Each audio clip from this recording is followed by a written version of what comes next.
this is the setup for the subatomic particle, because that's where subatomic particle would start falling through until it crystallizes and creates a structure, a form, so a form of some kind, matter, because it's coming from up there. And what's beyond the subatomic particle? I mean, you know, it's like we go there, subatomic particles, and of course they're discovering different particles, but we discover according to where we're at. We discover, as you know, that's how it is. Creation shows us according to where we are in our understanding. That's what it shows us. And please look at the technology and you see how we're learning to transport bits of information. Eventually, we will be able to consciously transport ourselves, because we are bits of information. It's all the same thing. You know, it's just how we see ourselves. But the teleportation technology is definitely one that's been worked on, and we see it in movies and stuff, and it can't come up unless it's in the human psyche. It just can't come up, even if the writer doesn't know what he's writing about. You see it in the movies that this has to be in the field.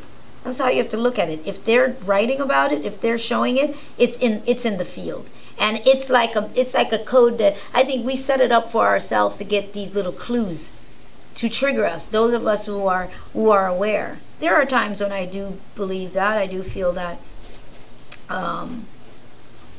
that there are, when I say influences, I don't mean it in a derogatory way, but I feel like, yeah, this is to some degree, yes, it is the human experiment.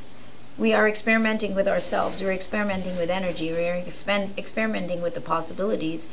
And I think there are things set up. I think there are those who are of a certain evolution where they can engineer a planet.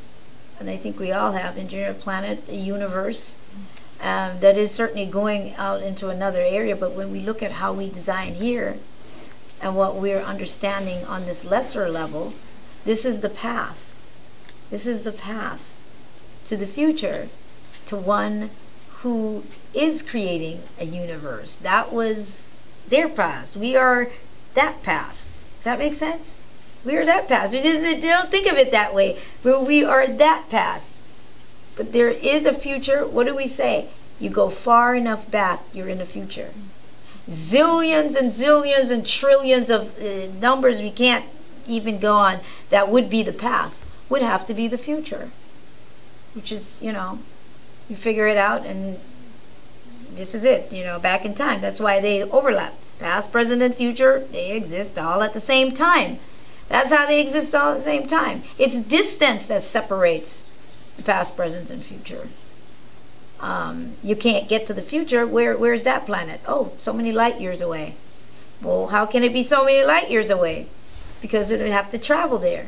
Can we travel there? How far would it be? You'd have to be able to go at warp speed. You know, faster than the speed of light.